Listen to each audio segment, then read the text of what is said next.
Bulletin की शुरुआत कर रहे हैं आज की अहम खबर के साथ। सीएए के खिलाफ जगह जगह पर हो रहे मुजाहरों के बीच बीजेपी बेदारी मुहिम चला रही है और इस दौरान केरल बीजेपी ने एक खातून आईएएस के खिलाफ साइबर क्राइम करने का इल्जाम लगाया है। यह इल्जाम लगाया है वायनाड की जिला कलेक्टर अदीला अब्दुल्ला ने। रिपोर्ट देखिए।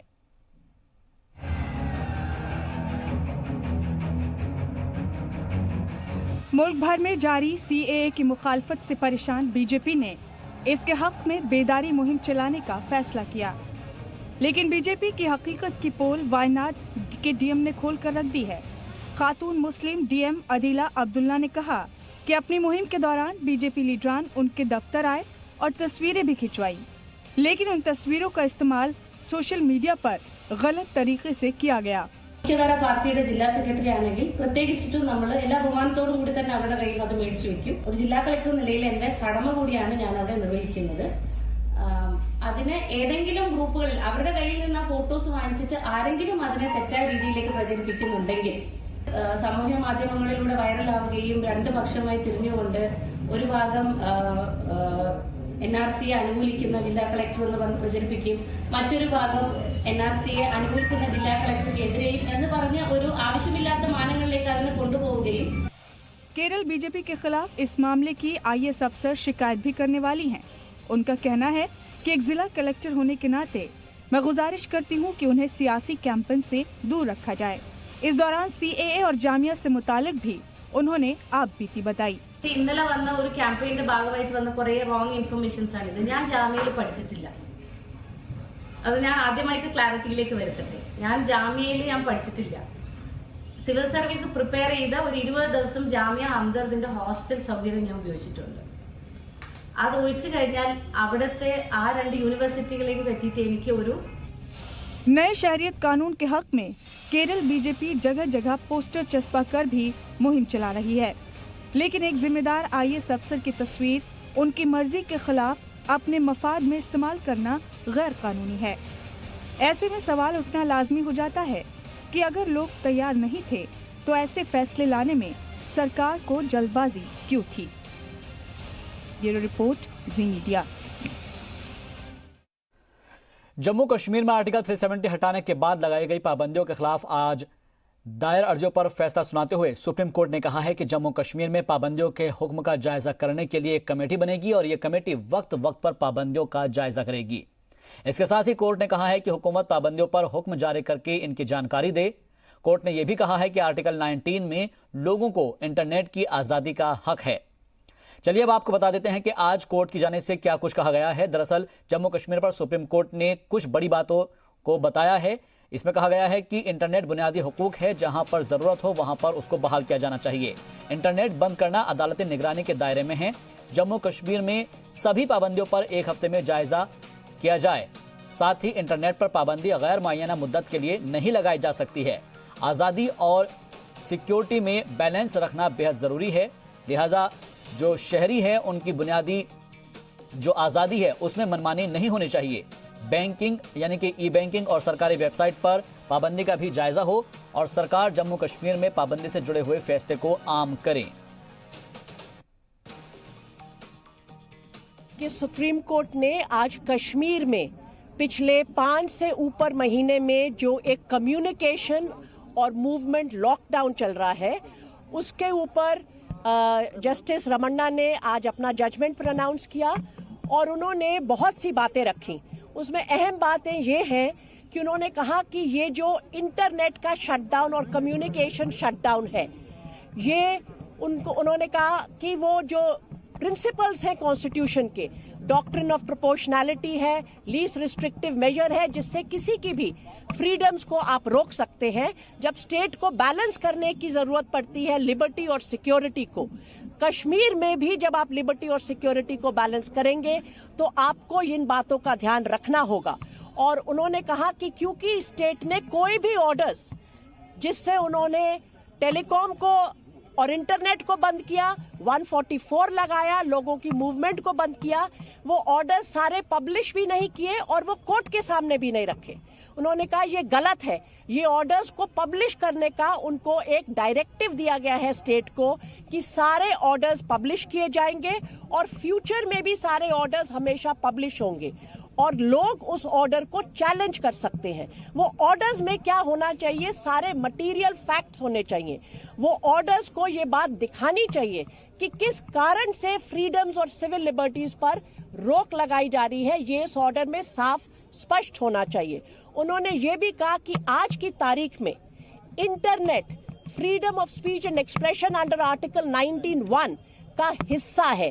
ये बहुत अहम बात आज सुप्रीम कोर्ट ने प्रोनाउंस की है। आर्टिकल 144 के ऑर्डर्स हैं, उनको बार बार लागू करना एक अब्यूज ऑफ पावर है स्टेट की। और ऐसी कई बातें अभी लिखी हैं जो जजमेंट में उन्होंने कहा है कि जो रूल्स हैं और जो ऑर्डर्स हैं इनका रिव्यू बहुत जरूरी है और 7 दिन के अंदर अंदर स्टेट रिव्यू करके वो कौन से ऑर्डर्स कहां पर रिस्टोर करना है वो किया जाए और उसके दरमियान जहां पर जरूरी है, चाहे हॉस्पिटल के लिए, चाहे मार्केट के लिए, चाहे ट्रेड के लिए, इंटरनेट वहां पर इमीडिएटली भी मिले। ज्यादातर रोजगार खत्म होने के बाद जम्मू और कश्मीर में लगी हुई पाबंदियों को लेकर सुप्रीम कोर्ट ने नाराजगी का इजहार किया है। कोर्ट ने साफ कर दिया है कि पाबंदियों के पीछे पुख्ता वजह होनी जरूरी है और जब तक बहुत जरूरी ना हो तब तक इंटरनेट पर रोक नहीं लगाई जा सकती है। कोर्ट ने इन तमाम पाबंदियों के जायजे का हुक्म देते हुए 7 दिनों का वक्त दिया है और साथ ही कहा है कि मुसलसल पाबंदियां लगाए रहना ताकत का गलत इस्तेमाल है। इसी मामले को लेकर हमारे दिल्ली नुमाइंदे शुएब रजा ने इस मामले को देख रही वृंदा ग्रोवर से खास बातचीत की।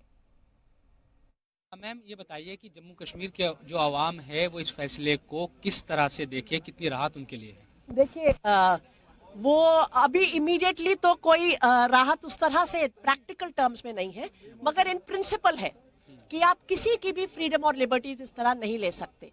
स्टेट को कहा गया है सारे ऑर्डर्स पब्लिश कीजिए, 144 लगाते हुए as well as internet ban. उन ऑर्डर्स को आप विद इन 7 डेज रिव्यू करेंगे और बताएंगे वो ऑर्डर्स टिक सकते हैं कि नहीं, किस स्ट्रेंथ पे, the parameters that the court has set up. और सीधे लिए चलते हैं आपको लखनऊ, जहां पर मरकजी वजीर मुख्तार अब्बास नकवी CAA को लेकर अपनी बात रख रहे हैं। पूरे प्रकरण पर लोगों को गुमराह करने का षड्यंत्र रच रही हैं।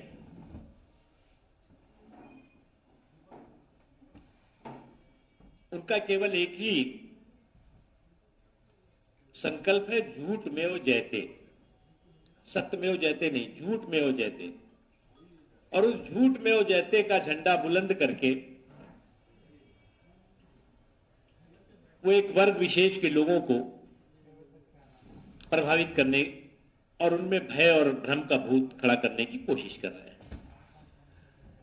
CA के बारे में आपको हम बताएं, कोई ये नया नहीं है।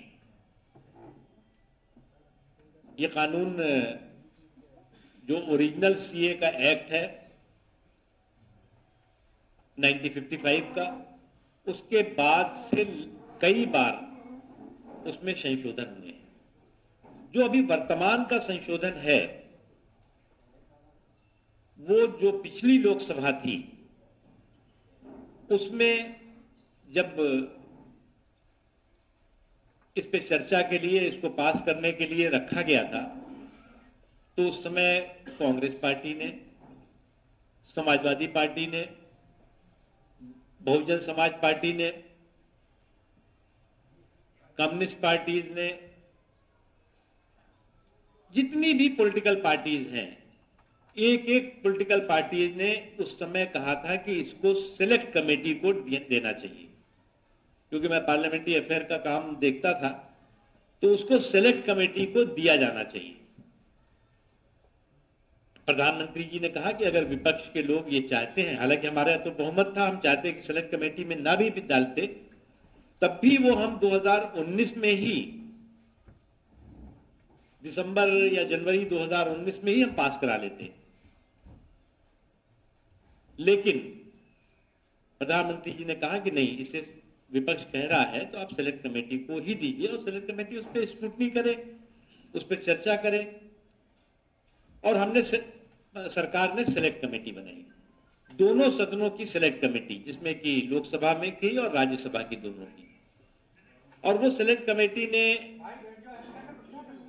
लंबे समय तक इस पूरे के पूरे नागरिकता संशोधन कानून पर डिबेट भी किया, डिस्कशन भी किया और सभी स्टेक होल्डर्स को, जो भी इससे प्रभावित थे, उनको बुला करके इस बिल के बारे में चर्चा भी की। आपको जैसा मालूम है कि जो स्टैंडिंग कमेटीज होती हैं या सेलेक्ट कमेटी होती है, वो एक मिनी पार्लियामेंट होती है, एक छोटी पार्लियामेंट का एक हिस्सा होता है और वो विस्तार से उस पर चर्चा हुई। दोनों सदनों के, राज्यसभा और लोकसभा दोनों की ये संयुक्त कमेटी थी और इस संयुक्त कमेटी ने अपनी रिपोर्ट लोकसभा में 7 जनवरी 2019 को दे दी और 8 जनवरी यानी कि 7 जनवरी को दी। उसके बाद चर्चा हुई, चर्चा में 2 दिन लगभग चर्चा उस पर चली और फिर 8 जनवरी 2019 को ये लोकसभा में पास हो गया। फिर उसके बाद इस संयुक्त कमेटी की रिपोर्ट, क्योंकि 8 जनवरी को पास हुआ तो 9 जनवरी को राज्यसभा में ये रिपोर्ट, ये बिल आया, क्योंकि उसमें समय नहीं था, पार्लियामेंट का चुनाव डिक्लेयर हो रहा था और राज्यसभा में वो बिल पेंडिंग पड़ा रहा। इसलिए हमें जो है, जो नई लोकसभा बनी उसमें नागरिकता संशोधन कानून बिल लेकर आना पड़ा और वो बिल है ये जिस बिल पर की सभी पॉलिटिकल पार्टी डिबेट और डिस्कशन पार्लियामेंट में भी कर चुकी और लोकसभा में तो 2 बार हो गया। एक तो जनवरी में हुआ और दूसरा जो है वो अभी हुआ, जो दूसरी हाउस शुरू हुआ और उसके बाद इस पे ये पास हुआ। इनको इस बात का अच्छी तरह एहसास था कि हम नागरिकता कानून पर लोगों को कन्विंस नहीं कर सकते। सभी पॉलिटिकल पार्टीज के को इस बात का अच्छी तरह से एहसास था, तो उन्होंने सोचा कि हम कन्विंस नहीं कर सकते तो हम लोगों को कंफ्यूज करें। हम जो है वो कन्विंस नहीं कर सकते तो कंफ्यूज करने की कोशिश करें और उन्होंने कंफ्यूज करने का एक ताना बाना बिना और नागरिकता बिल पर सांप सीढ़ी का खेल शुरू कर दिया। और ये जो सांप सीढ़ी का खेल शुरू किया उसमें शुद्ध रूप से कंफ्यूजन की कॉन्स्पिरेसी पूरी तरह से भरपूर थी। देश के सौहार्द के ताने बाने को कैसे नुकसान पहुंचाया जाए, कैसे देश की एकता को नुकसान पहुंचाया जाए, क्योंकि ये उसमें से ज्यादातर वो लोग हैं जो लोग कि 2014 में जब नरेंद्र मोदी जी देश के प्रधानमंत्री बने थे तब से इनकी आत्मा जो है वो बेचैन हो रही है और ये बेचैन आत्माएं जो हैं वो तब से समय समय पर कभी न कभी कोई न कोई मुद्दा और कोई न कोई इशू लेकर के, कभी अवार्ड वापसी हो जाएगी तो कभी असहिष्णुता हो जाएगी तो कभी कुछ और हो जाएगा तो कभी और कुछ हो जाएगा और ये लगातार करते रहे। लेकिन उसके बावजूद भी ये सरकार समावेशी विकास के संकल्प के साथ, सर्वस्पर्शी सशक्तिकरण के संकल्प के साथ, सबके साथ सबके विकास के संकल्प के साथ, आखिरी आदमी की आंखों में खुशी, उनकी जिंदगी में खुशहाली आए इस संकल्प के साथ और देश के सौहार्द और भाईचारे का ताना बाना मजबूत रहे इस लक्ष्य के साथ लगातार काम करती रही। और ऐसे लोगों को न सफलता मिली थी और न मिलेगी। दूसरी एक इंपॉर्टेंट चीज है, जो लोग ये बात कर रहे हैं उन्हें भी ये अच्छी तरह मालूम है कि नागरिकता कानून न वापस होने वाला है, न उन्हें उसमें किसी तरह का परिवर्तन होने वाला है। नागरिकता कानून जैसा लोकसभा और राज्यसभा ने पास किया है बिल को और कानून का रूप दिया है वैसा ही रहेगा। इसमें भारत के किसी भी नागरिक, इस कानून से भारत का कोई भी नागरिक प्रभावित नहीं है, न हिंदू प्रभावित है, न मुसलमान प्रभावित है, न सिख प्रभावित है, न ईसाई प्रभावित है। हिंदुस्तान का कोई नागरिक इस कानून से प्रभावित नहीं है। ये केवल उन 3 देशों के पीड़ित, प्रताड़ित, नरसंहार का दर्द झेल रहे लोगों के लिए है। उसके अलावा जो ओरिजिनल नागरिकता कानून है उसमें सभी जो भी विदेश का नागरिक है अगर हिंदुस्तान की नागरिकता चाहता है तो उसके प्रोविजंस हैं, प्रावधान है। उसमें मुसलमान भी चाहे तो आ सकता है, हिंदू भी चाहे आ सकता है, कोई भी समाज का हिस्सा है अगर वो भारत की नागरिकता चाहता है तो उसका प्रोविजन है। इन 5 सालों में 500 के से ज्यादा मुस्लिम समाज के लोगों को और उसमें ज्यादातर पाकिस्तान और उसके इर्द गिर्द के लोग थे जिनको नागरिकता दी गई है इन्हीं 5 सालों में। तो ये कंफ्यूजन कि साहब मुस्लिम समाज को अलग कर दिया, वो गलत है। हमारा बहुत स्पष्ट है, इस देश में जो देश का मुसलमान है वो यहां पर कंपल्शन से नहीं रह रहा है बल्कि कमिटमेंट से रह रहा है। इस देश का मुसलमान जो है यहां पर जो है वो मजबूरी में नहीं रह रहा है बल्कि मजबूती के साथ रह रहा है और उसके सामाजिक, आर्थिक, शैक्षणिक, संवैधानिक, धार्मिक सभी अधिकार किसी भी दुनिया के देश से ज्यादा सुरक्षित थे, सुरक्षित हैं, सुरक्षित रहेंगे। जो लोग भी इस तरह के भय और भ्रम के माहौल को पैदा कर रहे हैं उसके पीछे की मकसद और मंशा को उन्हें समझना चाहिए। भारतीय जनता पार्टी वोट की पॉलिटिक्स नहीं करती और प्रधानमंत्री नरेंद्र मोदी जी ने जब 2019 में जनता ने उन्हें फिर से आशीर्वाद और जनादेश दिया तो उन्होंने एक ही बात कही थी और संविधान को पर मत्था टेक करके कही थी कि जिन्होंने हमें वोट दिया वो भी हमारे हैं, जिन्होंने वोट हमें नहीं दिया वो भी हमारे हैं। आज के बाद सरकार सभी को एक नजर के साथ और एक साथ सबका साथ, सबका विकास और सबके विश्वास के साथ आगे बढ़ेगी। और उन्होंने ये भी कहा था कि अल्पसंख्यक और मुस्लिम समाज के साथ जो छल किया गया है उसमें भी हमें छेद करना है। लोगों को लगा कि साहब मोदी जी के साथ तो लोग जो है वो जिस तरह से पूरे दुनिया में उनकी लोकप्रियता बढ़ रही है, जिस तरह से जो है वो आज हर समाज का हिस्सा उनके साथ जुड़ रहा है, तो उसमें किस तरह से जो है वो उसमें कंफ्यूजन क्रिएट करो, कंफ्यूजन की कॉन्स्पिरेसी गढ़ी गई है। और आपको हम यकीन दिलाते हैं कि इस कंफ्यूजन की कॉन्स्पिरेसी पूरी तरह से परास्त होगी और जो ये बोगस बैशिंग बाजार है, बोगस बैशिंग बाजार हम इसलिए कह रहे हैं कि ये बोगस बैशिंग बाजार बहुत दिनों से मार्केट में एक्टिव है और इस बोगस बैशिंग बाजार को बंद करना देश के लोगों की प्राथमिकता है और उसमें ताला लगना शुरू हो गया है। मुझे इतना ही कहना है और मुझे पूरा यकीन है कि ये जो कुछ देश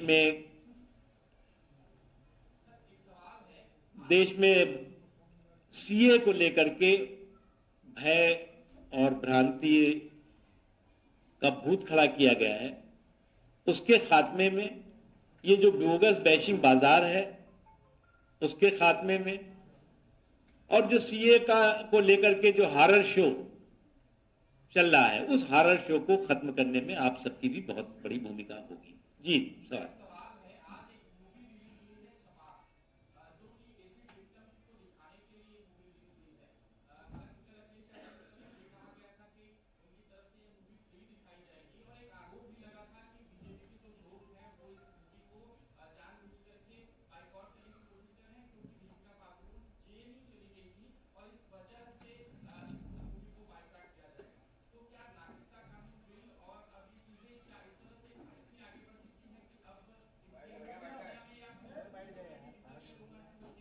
हम भी देखेंगे, टाइम मिलेगा तो हम भी देखेंगे।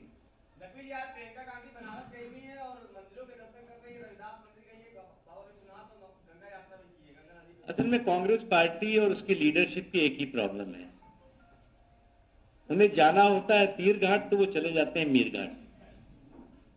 आज जो है वो जो कुछ भी राजस्थान में जिस तरह से बच्चों की मौतें हुई हैं, जिस तरह से इनके कांग्रेस शासित राज्यों में जिस तरह से त्राही त्राही मची है, बेहतर तो होता वहां जाकर के जो पूरे देश में घूम घूम करके ज्ञान बांट रही हैं वहां पर जाकर के अपने मुख्यमंत्रियों और अपनी सरकारों को ज्ञान बांटते तो उनका भी कुछ भला होता। असल में ये जो ग्रैंड ओल्ड पार्टी है, ये ब्रांड न्यू पॉलिटिकल पाखंड का पर्यायवाची बन गई है।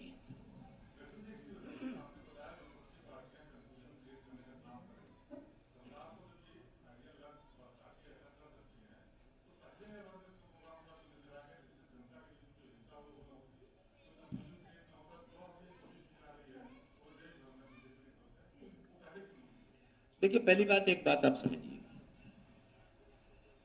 ये बिल मैंने इसीलिए शुरू में आपको इस बिल की हिस्ट्री बता दी, इस बिल की, ये संशोधन, उसके अलावा तो कई बार संशोधन आया। जब एक बार तामिलों का मुद्दा था और तामिलों के साथ श्रीलंका में अन्याय अत्याचार हो रहा था, उस वक्त जो है वो तामिल, जो हिंदू तामिल थे, उस समय उनको नागरिकता के लिए विशेष प्रोविजंस किए गए थे। एक बार कनाडा में भी ऐसी समस्या आई थी, उस समय भी समय समय पर, वो हमारी सरकार नहीं थी, उस समय कांग्रेस पार्टी की सरकार थी जिसने प्रोविजंस किए थे। ये जो प्रोविजंस है, बल्कि ये जो बिल है, ये तो काफी समय, लंबे समय इस पर डिस्कशन और डिबेट हुई, और जो बिल या जो कानून भारत के, हिंदुस्तान के नागरिकों के लिए है ही नहीं, उसमें हम किससे अवेयरनेस करेंगे, किनके बीच में जाके हम उनको समझाएंगे। और हमें यह नहीं मालूम था कि इतने षड्यंत्रों से भरपूर मानसिकता के साथ जो उन देशों के नागरिकों के लिए कानून है, अल्पसंख्यकों के लिए कानून है, जहां पर वो पीड़ित प्रताड़ित है, उसको जो है वो यहां से जोड़ दिया जाएगा। इतनी घटिया और इतनी विकृत मानसिकता के साथ जो किया गया है, उसका सही बात है, आप जो कह रहे हैं वो सही है कि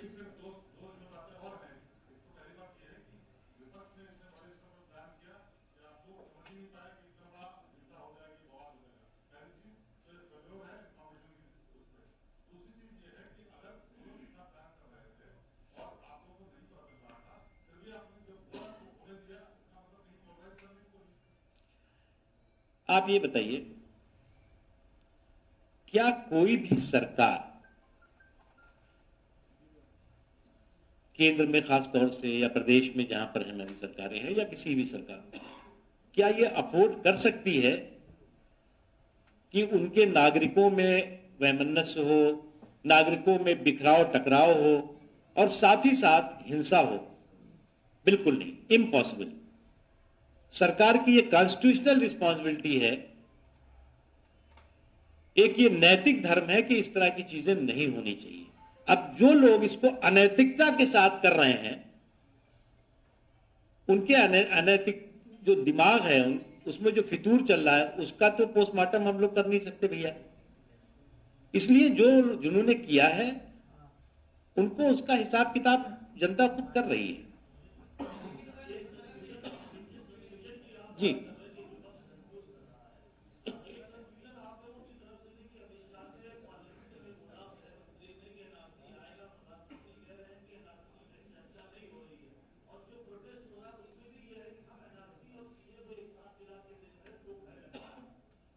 देखिए, मुझे क्या लग रहा है कि किसी को एक साथ मिलाकर के कोई भय नहीं है। भय जो लोग इस तरह का कंफ्यूजन क्रिएट कर रहे हैं उनके दिमाग में है। उन्हें यह बात अच्छी तरह मालूम है कि असम के अलावा एनआरसी का कहीं दूर तक अता पता नहीं है। असम में एनआरसी की प्रक्रिया 1955 से चल रही है, 51 से चल रही है। 51 के बाद 1973 में जो है वो एक आंदोलन होता है, बढ़ता है आंदोलन छात्रों का, नौजवानों का। उसके बाद जो है वो 2013 में सुप्रीम कोर्ट उसमें एक दिशा निर्देश देता है और उसकी निगरानी में एनआरसी की प्रक्रिया शुरू होती है, जो अभी भी प्रक्रिया चालू है, चल रही है। इसके अलावा तो देश के किसी भी हिस्से में एनआरसी की प्रक्रिया, न तो उसका कहीं पर भी किसी स्तर पर चर्चा हुई है, ना डिबेट हुआ है, ना डिस्कशन हुआ है, ना डिसीजन हुआ है।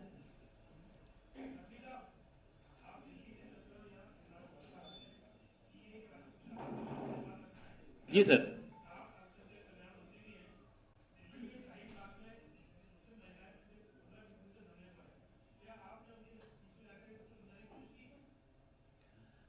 देखिए, जो कहीं पर भी कोई भी प्रदर्शन कर रहा है, धरना कर रहा है, ये उसका लोकतांत्रिक अधिकार भी है, संवैधानिक अधिकार भी है। पीसफुल डिमॉन्स्ट्रेशन या संवैधानिक हक है और उस हक को कोई भी छीनता नहीं है।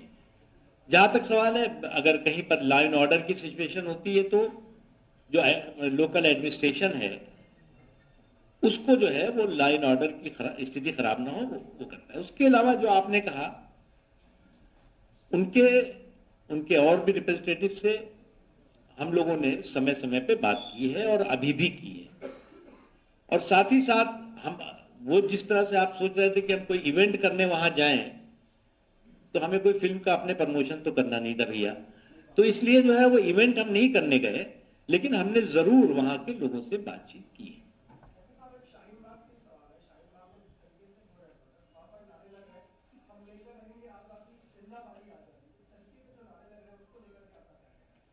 देखो भैया, ऐसा है कि इसीलिए हमने कहा कि अच्छी भावना से अगर कोई आंदोलन हो रहा है, कोई धरना हो रहा है, कोई प्रदर्शन हो रहा है, उसमें बुरी भावना का समावेश हो जाता है तो वो पूरे के पूरे जो आंदोलन है उनका या पूरे के पूरे उनका जो प्रोटेस्ट है उस पर पलीता लग जाता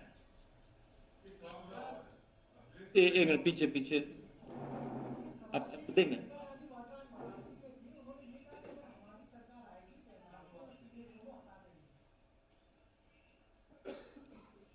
अब मुझे क्या लगता है कि अगर जिस तरह के सपनों की सौदागरी करने में ये लोग माहिर हैं, कहां से हटा देंगे? उनको ये बताना चाहिए कि क्या वो आएंगे तो असम से एनआरसी की प्रक्रिया हटा देंगे? पहले वो अभी वो घोषित करें, असम में चल रही एनआरसी की प्रक्रिया वो हटाएंगे क्या, जो उनके समय में शुरू हुई थी? 2013 में मोदी जी नहीं थे? 1977 में मोदी जी नहीं थे? 1951 में मोदी जी नहीं थे? तो मुझे लगता है कि झूठ के झाड़ पे खड़े होकर के झांसा देने का झुंझुना बंद करना चाहिए।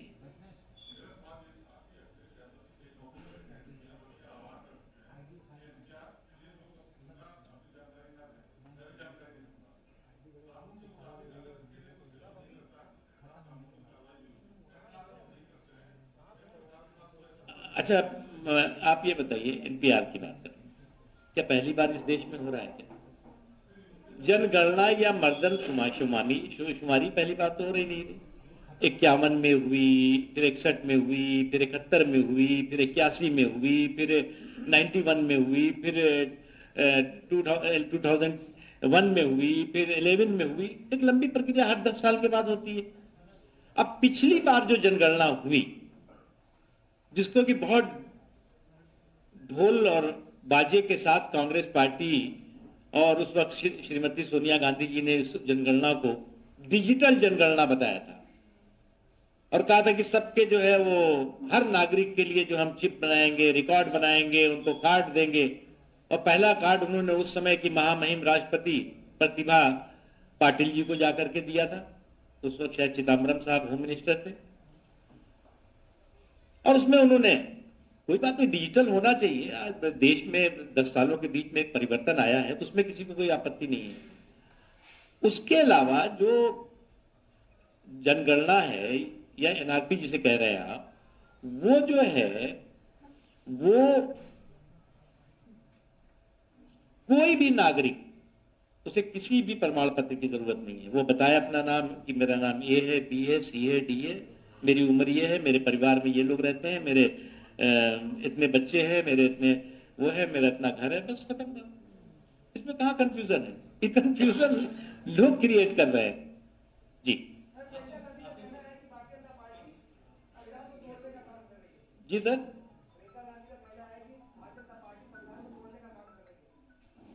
प्रियंका जी ने अभी तक संविधान पढ़ा भी है कभी? उनके परिवार में तो एक ही संविधान है, Indira is India, India is Indira.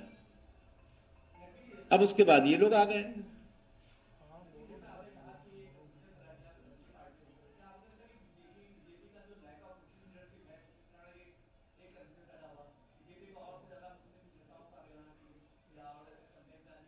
देखिए, हम इसको पहली बात एक बार समझ लीजिए, ये हिंदू मुस्लिम, ये सिख ईसाई, ये सब हम देखते नहीं है, और इसके आधार पर हम अपने सियासी सोच को आगे न बढ़ाते हैं न कभी बढ़ाएंगे। हम जब प्रधानमंत्री हमेशा कहते हैं 130 करोड़ हिंदुस्तानी, तो 130 करोड़ में तो सभी हैं। जहां तक प्रश्न है, सवाल है कि इनका एक टारगेट ग्रुप है,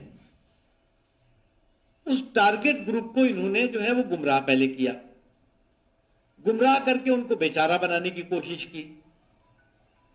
पहले उनको जो है वो बेचारा बनाया, और बेचारा बना करके उनका जो है वो शोषण करना शुरू किया, एक्सप्लॉइटेशन करना शुरू किया, पॉलिटिकल एक्सप्लॉइटेशन। पहले से भी करते रहे, तो उसके पॉलिटिकल एक्सप्लॉइटेशन के माहिर लोग हैं ये। लेकिन अभी धीरे धीरे वो सारे के सारी जो हवाई लफाजियां थी वो एक्सपोज हो रही हैं, और जिस सीए के सीढ़ी पर सांप सीढ़ी का खेल खेल रहे थे, वो सीढ़ी पूरी तरह से अब हिल चुकी है।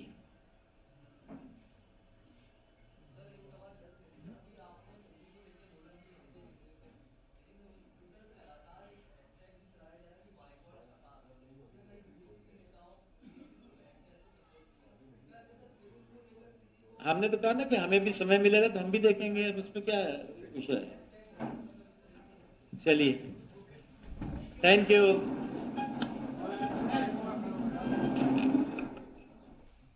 तो पुराना तरीके से एहतजाज करने के लिए कहा गया है। तशद्दुद होने की वजह से आंदोलन पर पलीता लग जाता है। नकवी ने ये बात कही है अपने प्रेस कॉन्फ्रेंस के दौरान, और आपको बता दें कि वो बता रहे थे कि सीए को लेकर भ्रम फैलाया जा रहा है।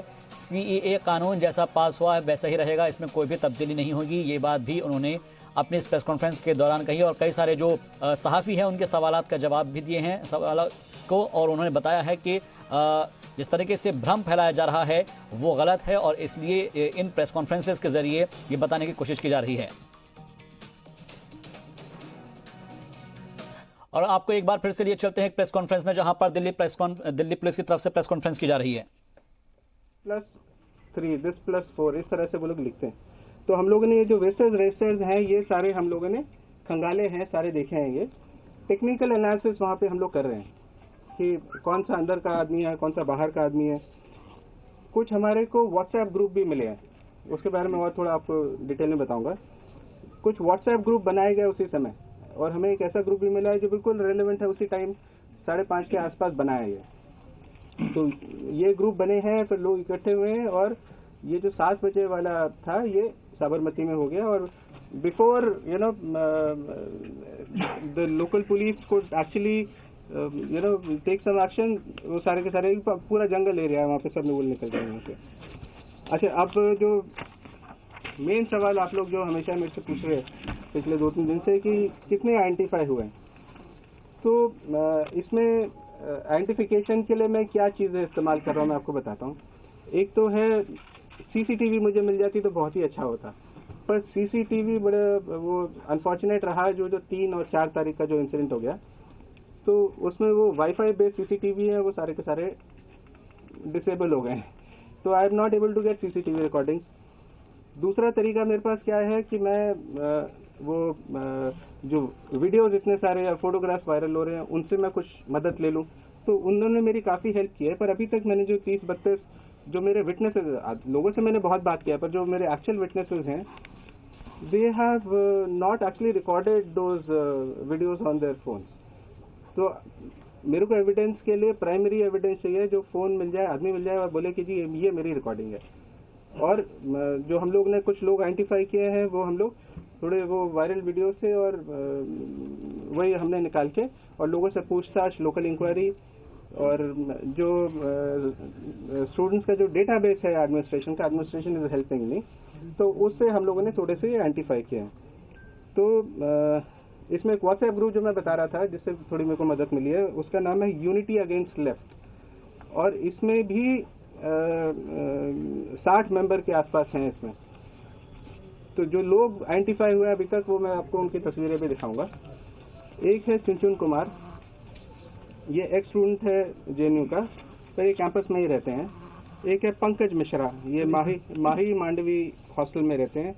आयशी घोष मैडम को हम सभी ने देखा, she is the president elect JNU SU। और ये एक सेकंड प्लीज, पंकज मैं आपको दूंगा, नाम दूंगा। Students front of India, all India students federation, all India students association और डेमोक्रेटिक स्टूडेंट्स फेडरेशन, इन्हीं के एफिलिएशन में है सर। एक ये भास्कर विजय मेक है, ये भी स्टूडेंट हैं JNU के। Sucheta Talukdar, she is a counsellor JNU। और ये प्रिया रंजन है, BA 3rd ईयर। और एक है Dolan Samant, she is student counsellor. और योगेंद्र भारद्वाज है, ये PhD कर रहे हैं संस्कृत में। और योगेंद्र भारद्वाज संस्कृत में PhD कर रहे हैं, ये एडमिनिस्ट्रेटर हैं, ये यूनिटी अगेंस्ट लेफ्ट के। So we have identified him also. और एक विकास पटेल हैं, जो कि आपने काफी सारे उसमें देखा होगा, येलो सी टी-शर्ट पहन के। मैं उनकी फोटोज भी अभी आपको दिखाता हूँ, आपको सबको मैं फोटोज की कॉपी भी दूंगा। तो ये MA कोरियन किया है इन्होंने, और ये JNU के हैं। तो अभी तक जो मेरा इन्वेस्टिगेशन है पिछले 4 दिन में, वो यहाँ तक पहुँचा है। आप लोग सोच रहे हो मैंने डिटेन अभी किसी को नहीं किया है, but I am going to serve notices on these people and ask them to explain कि आपके साथ में कौन था, आप यहाँ क्या कर रहे थे, वो सारी चीज़ें। अभी हमारी तफ्तीश इसमें, मैं तो ये बोलूँगा कि तफ्तीश अभी शुरू हो रही है, but because there was so much of anxiety कि SIT कर क्या रही है, तो वी थॉट कि will come and brief you. This is just the first of our briefing, I will come back again. बाकी वाइंड अप करने के लिए फोटो दिखा दीजिए, एक मिनट पहले फोटो मैं फोटो दिखा देता हूँ, प्लीज फोटो दिखा रहे हैं। एक सेकेंड, ये देखिए चुन ये दिख रहे हैं आपको,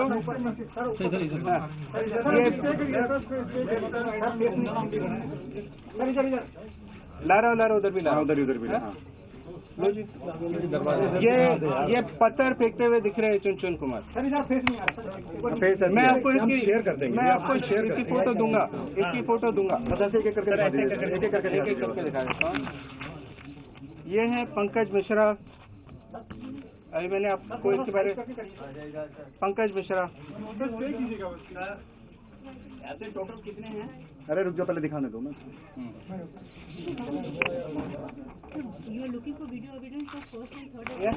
एक second madam, I will come to that. ये पंकज, ये सेम फोटो है, आप इसमें देखेंगे पंकज मिश्रा के साइड में ये आयशी घोष मैडम है।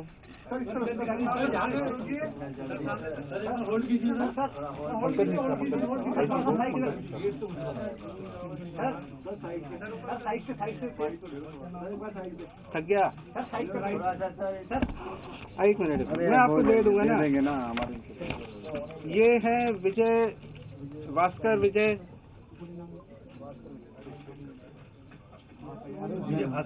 भास्कर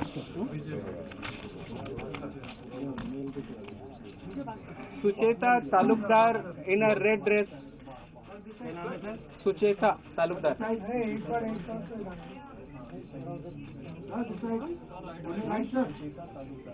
ओके, हाँ भी फोटो, सवाल लेंगे भाई, लेंगे। ये है प्रिया रंजन, उसी स्लाइड में है, मतलब प्रिया रंजन। ये क्या है सर? ये है लिटरेचर एंड कल्चरल स्टडीज में JNU Mandavi hostel. Dolan Samanta in a red scarf, she is covering her face here. Yes. Dolan Samanta. ये है योगेंद्र भारद्वाज जी, PhD संस्कृत, जो कि एडमिन है ये व्हाट्सएप ग्रुप के, यूनिटी अगेंस्ट लेफ्ट। और ये है हमारे विकास पटेल, MA कोरियन। ये अभी यहाँ पे इस तस्वीर में ये दिख रहे हैं कि ऐसे ही खड़े हैं, पर we have other photographs and videographs जिसमें इन्होंने बाद में अपना चेहरा ढक लिया। मैं शेयर कर दूंगा। अब मैं सर से रिक्वेस्ट करूंगा कि आपको सर एक मिनट सर आप भी तो कराइए।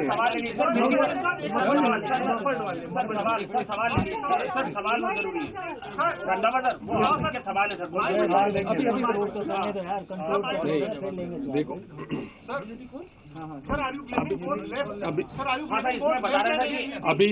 अभी डीजीपी है, सॉरी एक सेकेंड, अभी डीसीपी अभी एसआईटी साहब ने आपको डिटेल में सीक्वेंस ऑफ इवेंट्स बताया है। और एक चीज उन्होंने कही है कि ये पहली जो है प्रेस ब्रीफिंग नहीं है, अभी सब्सिक्वेंटली और होगा। ये अभी तक की जो इन्वेस्टिगेशन है। और इसके अलावा आपको ये चीज एक मैं बताना चाहूंगा कि जीएनयू स्टूडेंट यूनियन, जिसमें mainly student front of India, all India student federation, all India student association और डेमोक्रेटिक स्टूडेंट फेडरेशन, इनका 28 अक्टूबर से लगातार इनके प्रोटेस्ट चल रहे हैं। ये जो जगह जगह प्रोटेस्ट कर रहे हैं। लेकिन आपने भी देखा होगा, क्योंकि आपकी भी प्रेजेंस वहां रहती है, जब भी ये पुलिस से हम इनको एंगेज करने की कोशिश करते हैं, ये हमारी जो लॉफुल डायरेक्शंस है उनकी वायलेशन करते हैं। कई जगह आपने देखा है कि पुलिस के साथ इन्होंने, हमारा जो स्टाफ है, जब हमने बैरिकेड्स पे रोकने की कोशिश की है, इन्होंने बैरिकेड तोड़े हैं। और इसी के मद्देनजर कई एफआईआर दर्ज हुई है। साउथ डिस्ट्रिक्ट में हुई है, साउथ वेस्ट में हुई है, न्यू दिल्ली में हुई है। रिसेंटली कल भी आपने देखा कि जैसे ये बेसिकली जहां ministry of human resource development, वहां इनका प्रोटेस्ट चल रहा था और हमारी डिप्लॉयमेंट थी, वहां प्रॉपर इनके साथ हम कोऑपरेट कर रहे थे। लेकिन फिर एकदम से इन्होंने कहा कि नहीं, अब हम राष्ट्रपति भवन जाएंगे, और वहां से इन्होंने मूव करने की कोशिश भी की। फिर हमारे स्टाफ ने इनको रोका। उसके बाद आपने देखा कुछ इनके जो प्रोटेस्टर्स थे, इसके जीएनयू स्टूडेंट यूनियन के, ये कनॉट प्लेस चले गए। वहां पब्लिक को काफी इनकन्वीनियंस आई, उसमें भी हमने एफआईआर दर्ज की है। तो ये आप देख रहे हैं कि जो भी प्रोटेस्ट या एजिटेशन कर रहे हैं, उसको पब्लिक को काफी इनकन्वीनियंस हो रही है। और जो पुलिस की जो लॉफुल डायरेक्शंस है, या जब भी हम इनको एंगेज करने की कोशिश करते हैं, तो उसमें भी कई बार ये फॉलो नहीं कर रहे और उसको वायलेट करते हैं, और जिसमें पब्लिक, जनरल पब्लिक को भी काफी प्रॉब्लम आ रही है। कल कनॉट प्लेस में भी एक ऐसी प्रॉब्लम आई। तो एक बार लास्ट में मैं यही कहना चाहूंगा कि ये जो अभी तक की इन्वेस्टिगेशन है, जो आपसे शेयर की है, और इसके बाद हम और भी जो इन्वेस्टिगेशन जैसे जैसे आगे जाएगी, हम मीडिया के साथ शेयर करेंगे। Thank you. सर ये सारे लेफ्ट वाले सर, ये जो नॉन होंगे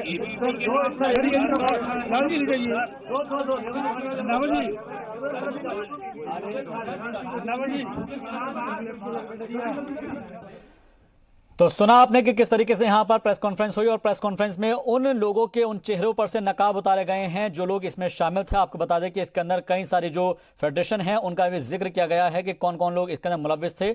चुनचुन कुमार, विकास पटेल, प्रियरंजन डोलन की बात इसमें निकलकर सामने आई है। एसएफआई, एआईएसएफ और आईसा के अलावा डीएसएफ ने दोपहर 3:45 बजे ये हमला किया था।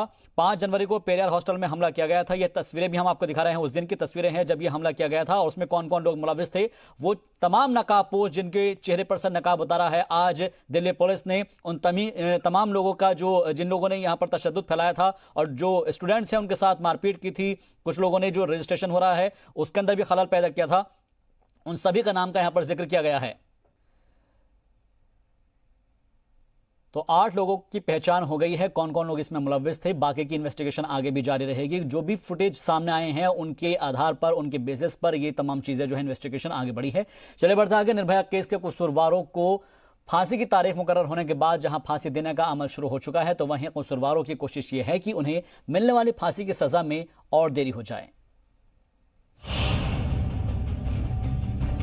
फांसी की सजा से बचने के लिए निर्भया केस के 4 कसूरवारों में से 2 ने क्यूरेटिव पिटीशन दाखिल कर दी है। विनय शर्मा के बाद दूसरे कसूरवार मुकेश कुमार ने भी सुप्रीम कोर्ट में क्यूरेटिव अर्जी दाखिल की है।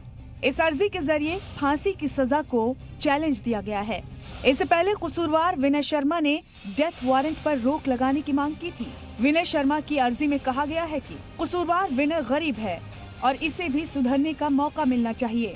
अर्जी में कहा गया है कि ऐसे कई मामले हैं जिनमें सुप्रीम कोर्ट ने बेहद संजीदा जराइम में फांसी की सजा को भी उम्र कैद में बदला है। ऐसे में विनय को भी राहत दी जानी चाहिए।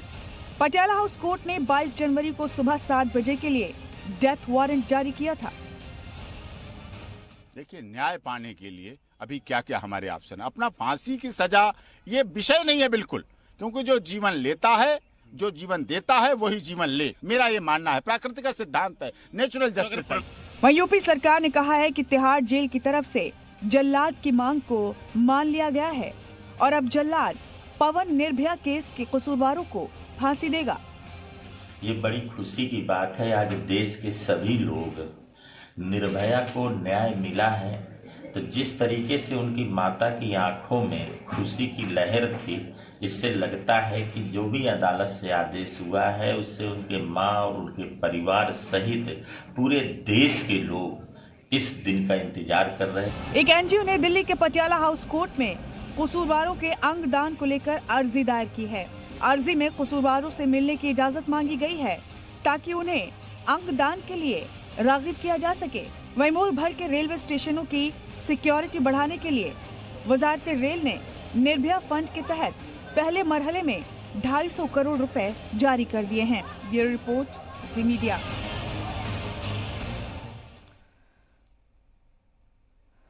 सरकारी दफ्तर मतलब कागज का भंडार। आपके मन में भी सरकारी दफ्तर की कुछ ऐसी ही तस्वीरें होंगी, लेकिन इंडियन रेलवे की वजारत अब इस तस्वीर को बदल रही है। रेल वजारत पेपरलेस हो रहा है और रेल वजारत डिजिटल होने जा रहा है। कागजात वाली फाइल अब ई फाइल में तब्दील होने जा रही है। रिपोर्ट देखिए।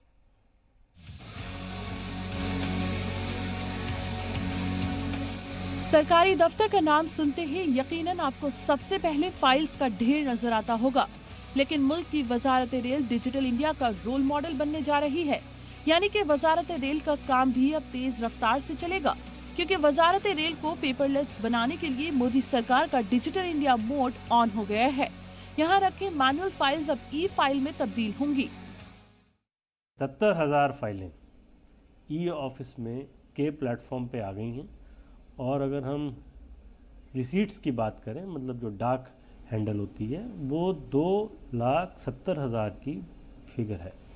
आइए अब आपको दिखाते हैं कि वजारत रेल में अब तक किस तरह से काम होता आया है। मुल्क के किसी भी रेल डिवीजन से कोई फाइल आती है जो 1 या 2 दिन में ट्रेन या डाक के जरिए पहुंचती है और धीरे धीरे फाइल्स का ढेर लग जाता है। ये ट्रेडिशनल सिस्टम है फाइल के आने का जाने का, इसमें जो समय खराब होता है, इसमें जो पेपर खराब होता है, इस सब की बचत होगी। यही वजह है कि रेल मंत्रालय का ये जो प्लान है ये व्यापक तौर पर लागू किया जा रहा है, बड़े तौर पर लागू किया जा रहा है।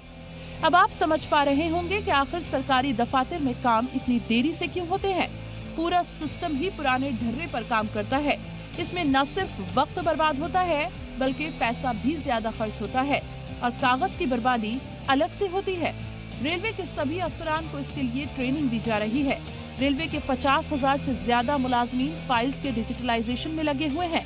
इसका मतलब है कि जो फाइल पहले कागज की होती थी वही फाइल अब इलेक्ट्रॉनिक फाइल बन जाएगी।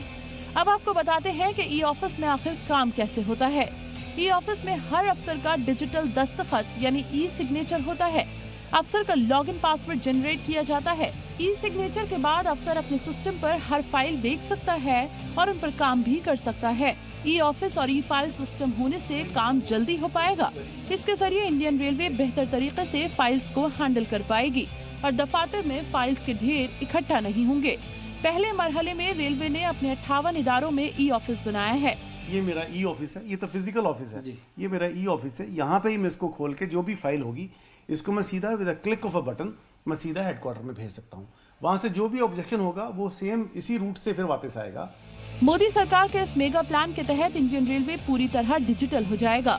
वजारत रेल में 13 लाख से ज्यादा मुलाजिम काम करते हैं और वजारत रेल के पेपरलेस होने से हर दिन कई टन पेपर की बचत होगी, जिससे पेड़ों की कटाई भी कम होगी। साथ ही रेलवे का पैसा भी बचेगा। कोई भी फाइल पेंडिंग होगी तो उसका पता भी आसानी से लगाया जा सकेगा।